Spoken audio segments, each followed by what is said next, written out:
Ана тілі 1 сынып 83 сабақ. Сәлеметсіздер ме оқушылар?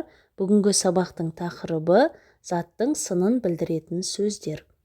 Алдағы сабақтарды жіберіп алмас үшін арнаға тіркеліп алуды ұмытпаңыздар. 1 жаттығу. Мәтінді түсініп оқы. Обсерватория. Обсерватория зерттеу жұмыстарын жүргізетін мекеме. Ол биік тауларда, жазықтарда орнатылады. Одан түнгі аспанды тамашалауға болады. Аспан әлемі ерекше. Мыңдаған жұлдыздың әрқайсысының өз құпиясы бар.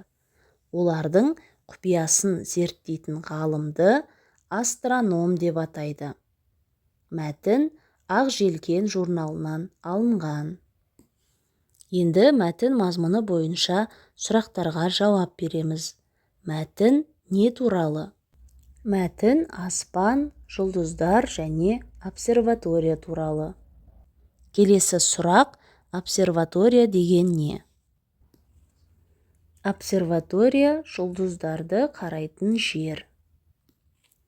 Ол туралы не білесің? Ол туралы не білеміз? Ол биік жерде болады. Ол жерден аспанды көреді. Онда ғалымдар жұлдыздарды зерттейді. Оларды астроном дейді. 2 жаттығу. Сөйлемдерді көшіріп жаз. Ашық аспан әлемін түнде бақылаған дұрыс. Сонда жұлдыздар анық көрінеді.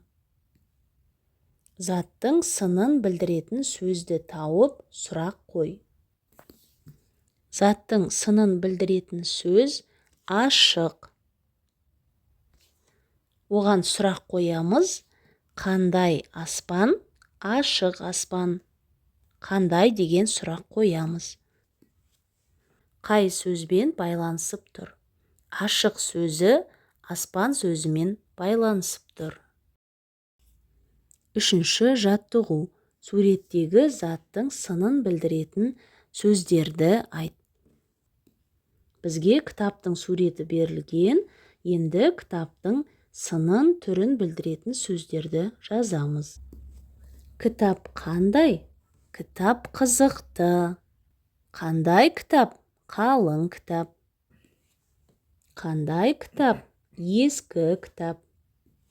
Қандай кітап? Үлкен кітап.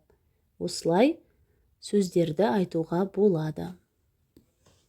Балалар, осымен бүгінгі сабақ аяқталды.